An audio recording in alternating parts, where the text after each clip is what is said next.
तो hello friends, welcome to the new platform that is dream I do. And आज मैं previous year का all physics question discussion करने जा रहा हूँ। और हाँ, मैंने एक्चुअली कुछ क्वेश्चन किया था, लेकिन एक ने रिक्वेस्ट की है, सर आप सभी क्वेश्चन क्यों नहीं करे।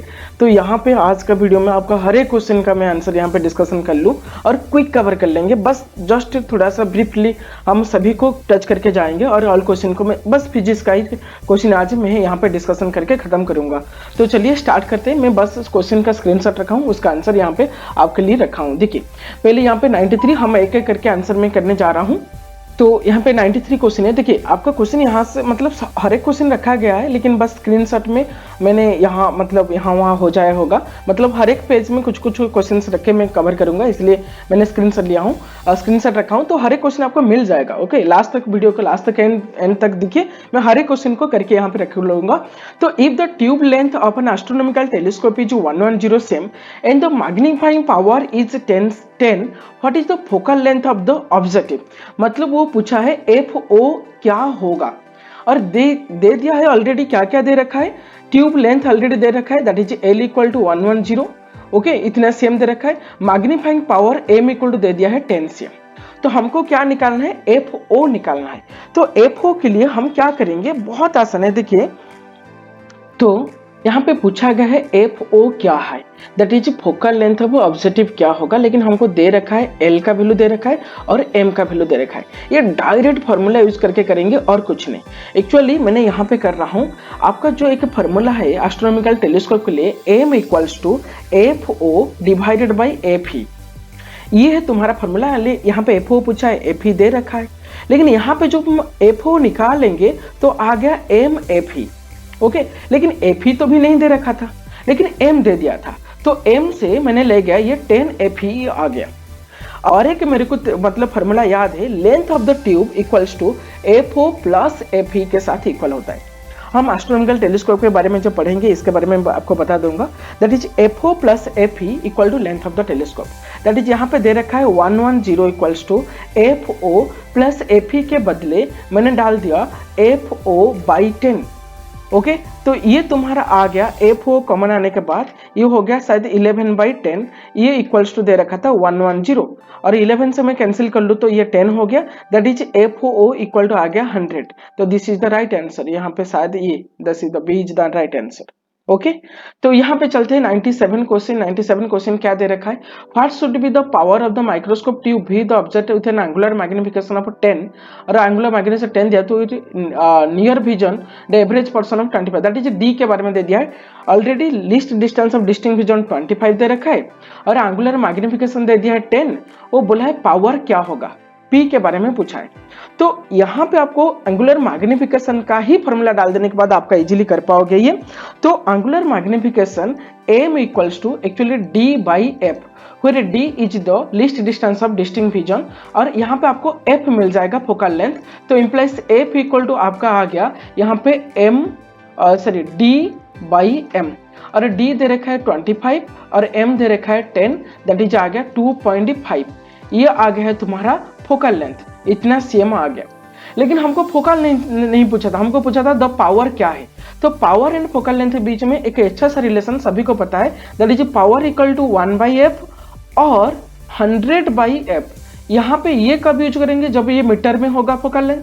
ये कब यूज करेंगे, अगर सीएम में होगा, लेकिन यहाँ पे सीएम में दे रखा है, तो आप यूज कर लीजिए पावर इक्वल टू, मेरा जो फॉर्मूला था दैट इज 100/2.5, और ये आपका आ जाएगा शायद ओके 1000/25, और ये आपका आ जा रहे शायद 40D is the right answer. That is question option number C. चलिए 94 क्वेश्चन को देखते हैं। A compound microscope has an objective of focal length 1 cm। That is मैं यहाँ पे आप लोगों के लिए कर लेता हूँ। ओके, तो यहाँ पे कर लेते हैं। चलिए तो मैं थोड़ा तो देखिए क्वेश्चन नंबर 94। तो compound microscope objective focal length दे दिया है, दैट इज FO दे रखा है आपका 1 cm, और आईपीस का फोकल लेंथ FE भी दे रखा है, that is 2.5 cm। An object has to be placed at a distance of 1.2 cm away from the objective। इसका मतलब दे दिया है UO दे रखा है 1.2 cm। The angular magnification of the compound microscope, simple आपका मैग्निफिकेशन क्या है पूछा है। ओके, तो हम मैग्निफिकेशन का फॉर्मूला हमारे पास है ऑलरेडी 94। क्वेश्चन देखिए, मैग्निफिकेशन का formula m equals to that is v by u multiplied out यहाँ पे d बाई एफ ई, ये फॉर्मूला। लेकिन आपको u दे रखा है 1.2 लेकिन v नहीं दे रखा है, तो v हमको निकालना होगा। ओके, तो v निकालिए, दैट इज v नॉट कैसे निकालेंगे, u नॉट दे रखा है, f नॉट दे रखा है, तो v नॉट भी निकाल दीजिए। तो हमारे लेंस फार्मूला हमें यूज कर लेंगे, और लेंस फार्मूला हमारे पास है 1 by v not equals to क्या होगा 1 by f not plus 1 by u not. Okay, तो 1 बाई एफ नॉट दे रखा था 1 cm। ओके, ये माइनस होगा u, साइन कन्वेंशन यूज कर रहा हूँ, और u दे रखा था 1.2, और ये हो गया शायद 10 बाई 12, 12 माइनस 10 दैट इज आ गया 2 बाई 12 ऐसा आ गया। अगर मैं इसको 10 बाई 12 लिख लूँ तो अगर v नॉट इक्वल टू अगर यहाँ पे मैं ले आऊँ तो v नॉट इक्वल टू आपका हो गया that is 12 by 2 that is 6 cm हो गया आपका v नॉट। मतलब v नॉट आ गया, u तो दे रखा था, d पता है, एफ भी दे रखा है, तो मैग्निफिकेशन डाल दीजिए। तो मैग्निफिकेशन m इक्वल टू आपका फॉर्मूला आ गया v नॉट आ गया 6 बाई u दे रखा था आपको 1.2 मल्टीप्लाइड आउट d दे रखा था आपका, d पता है हम सभी को 25, और f ही दे रखा था 2.5। तो ये आ गया शायद 12, ये 60 मतलब 5 मल्टीप्लाइड हो गया 10 that is 50। Okay, the 50 is the right answer, yes the answer number 150। हाँ, कभी कभी ये पूछेगा लेंथ के बारे में, length of the compound microscope, तो लेंथ भी आपको डायरेक्टली यहाँ पे मैं सपोज यहाँ पे निकाल देता हूँ। देखिए, अगर लेंथ इक्वल टू क्या होगा, लेंथ का सिंपल फॉर्मूला है आपका वी नॉट प्लस एफ ही, और इसको यू भी लिख सकते हो, दैट इज वी नॉट दे रखा था आपका 6 प्लस एफ ही दे रखा था 2.5 दैट इज आ गया 8.5 सेम। ये भी तुम कभी कभी पूछ सकता है लेंथ के बारे में, लेकिन अभी हमको सिर्फ ये मैग्निफिकेशन के बारे में पूछा था। तो आई होप ये तीनों क्वेश्चन सभी को समझ आ गया। हम नेक्स्ट क्वेश्चन को चलते हैं और आगे जाएंगे। ओके, तो देखिए क्वेश्चन नंबर 91 क्वेश्चन नंबर क्या दे रखा है, एक compound microscope consist of objective lens of focal length 2 cm दे रखा है, आई पीस का फोकल लेंथ दे दिया है 6.25। तो मैं यहाँ पे लिख लेता हूँ, ओके, नहीं तो यहाँ पे इसके पास ही लिखता हूँ। ऑब्जेक्टिव का फोकल लेंथ दे रखा है 2 cm, और आई पीस का फोकल लेंथ दे रखा है 6.25 cm, ये दे रखा है। Separated by distance 15 cm, separated by distance मतलब ये लेंथ ऑफ द ट्यूब है, दैट इज 15 cm दे रखा है। How far from the objective the मतलब an object is placed in order to obtain the final image at infinity के बारे में पूछा है, लेकिन हमको ये पूछा है यू ओ इक्वल टू क्या होगा। How far from the objective should be an object place, मतलब ऑब्जेक्ट डिस्टेंस पूछा है यू ओ। अगर यू ओ के लिए हम डायरेक्ट लेंस फॉर्मूला को जाते हैं तो हमारे पास लेंस फॉर्मूला था 1 by u o equals to 1 by v o minus 1 by f o. आपको एफ ओ दे रखा है लेकिन वी ओ तो नहीं दे रखा है, तो वी ओ को निकालेंगे।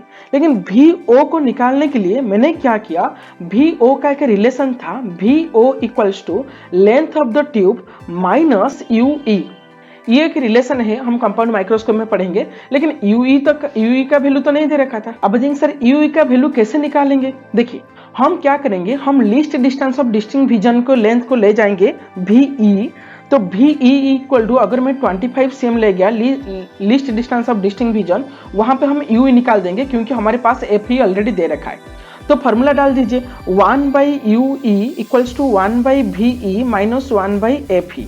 ओके, तो ये फॉर्मूला आ गया, आपको मैं यहाँ पे कर लेता हूँ, ये फॉर्मूला आ गया आपका 1 by u E equals to 1 by v. तो देखिए यू ई इक्वल टू यहाँ पे माइनस 1 बाई वी, और वी लिस्ट सब डिस्टिंक्ट विजन होगा, तो आ गया माइनस 1 बाई 25, साइन कन्वेंशन मैंने यूज कर दिया, माइनस 1 बाई एफ ई का वैल्यू दे रखा है सॉरी 6.25, तो ये आ गया माइनस 1 बाई 25, और ये माइनस ये हो गया आपका 100 बाई 625। ओके, तो एलसीएम आपका आ जा रहा है 625, और यहाँ पे हो गया माइनस 25, और ये माइनस 100, तो ये आ गया माइनस 125 बाई 625, और ये शायद आपका आ जाएगा 125 का 5 टाइम्स, नहीं क्यों, तो ये आ गया माइनस 1 बाई 5, और यू ई इक्वल्स टू आ गया 5 that is minus 5 cm। U E आ गया, तो यहाँ पे हम वी ओ निकाल देंगे, तो v o equals to l minus u e. Okay. U का बस मैग्नीट्यूड लेंगे तो एल आ गया था 15 मेरा दे रखा था length between two lenses, that is 5 minus हो गया ये 10 cm आ गया। अगर भी ओ आ गया लेकिन मेरे को यू पूछा था, अभी मैं निकाल सकता हूँ, दैट इज यहाँ पे ये जो फॉर्मूला मैं डाल के निकाल दूंगा। तो 1/UO equals to 1/VO that is 1/10, okay, minus ये 1 दे रखा था 2, 1/2 तो आ गया 10 और ये हो गया 1 माइनस ये 5 दैट इज -4/10 और यहाँ पे UO इक्वल्स टू 10/-4 और that is -2.5, okay, this is the answer 2.59 शायद ये हो सकता है, ओके 2.59 दे रखा है लेकिन 2.5 आ रहा है, तो I hope this is the right answer, okay.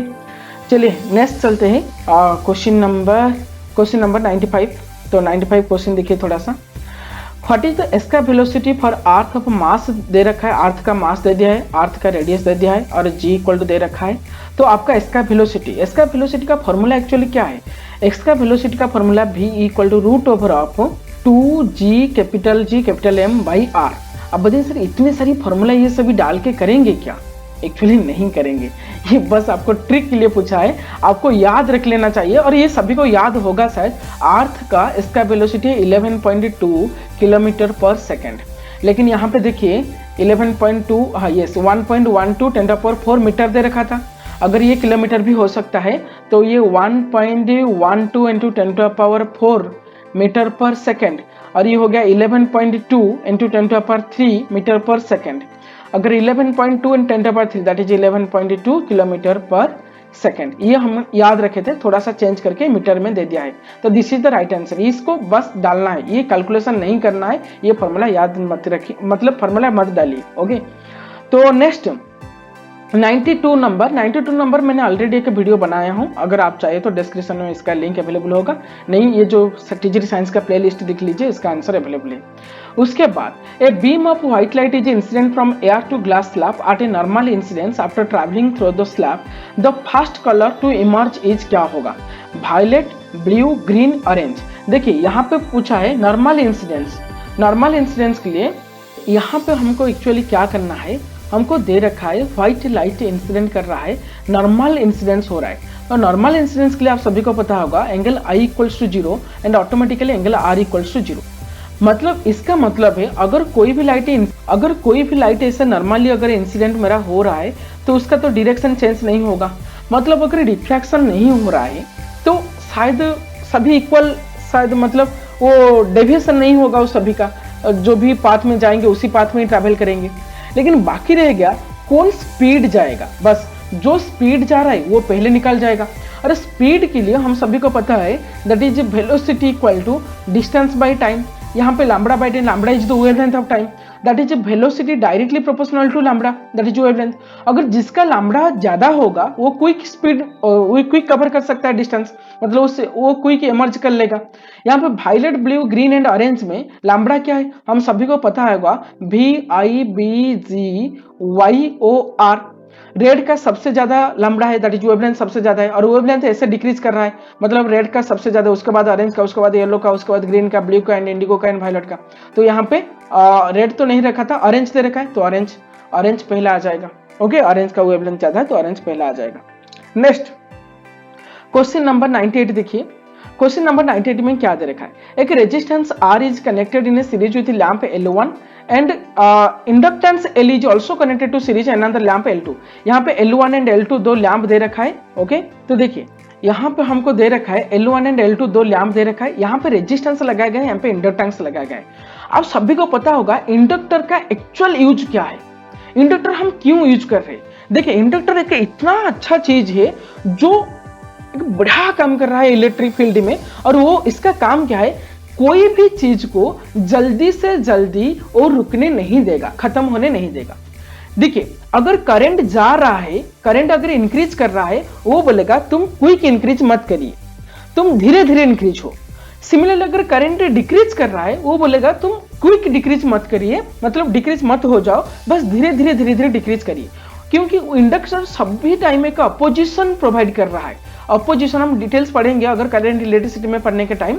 Inductance का एक ही प्रॉपर्टी है, ओके, जैसे कि आपको मतलब ऑसिलेशन के बारे में जब पढ़ोगे, ओके, उसी टाइम आपको पता चलेगा कैसे वो अच्छा काम कर रहा है। ओके, मतलब किसी भी चीज को मतलब शार्पली बनने नहीं देगा, किसी भी चीज को शार्पली खत्म होने नहीं देगा, धीरे धीरे करेगा, धीरे धीरे तुम बढ़े जाओ और धीरे धीरे खत्म हो जाओ।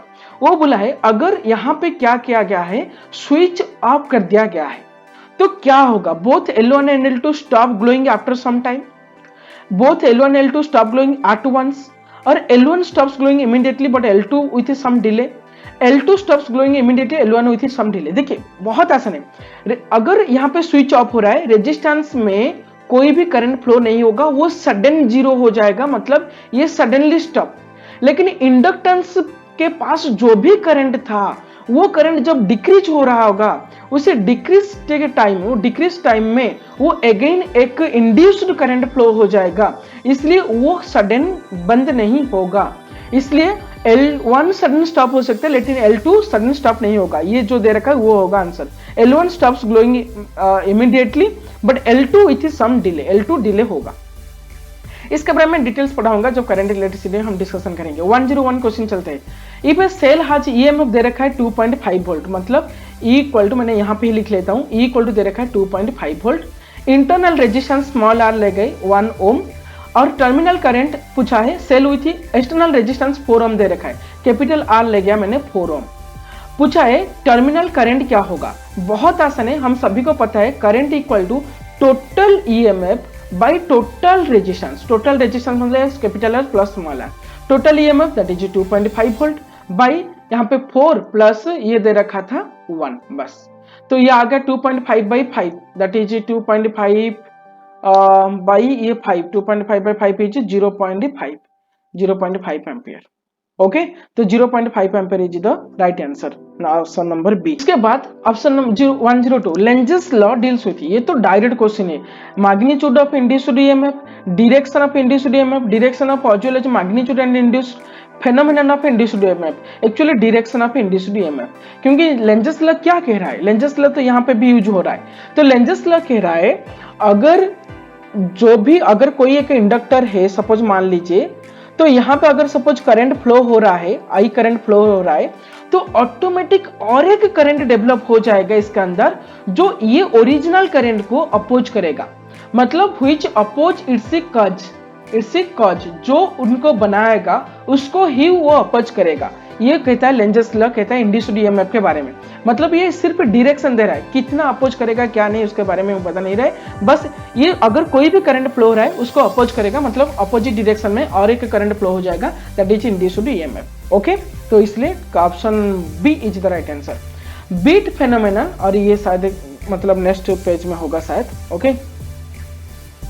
ओके यहाँ पे 103 beat phenomenon is occur due to क्या है, डिफ्रैक्शन, रिफ्लेक्शन, ये तो इंटरफेरेंस है, डायरेक्ट क्वेश्चन है, ये डायरेक्ट हम मतलब पढ़ने के टाइम याद हो जाएगा आप लोगों को। चलिए यहाँ पे identify the following statement to the correct option listed below. Every point on a wave front may be considered a source of secondary spherical wavelet which is spread out in the forward direction of the speed of light. The new wave front is the tangential surface to all these secondary wavelets.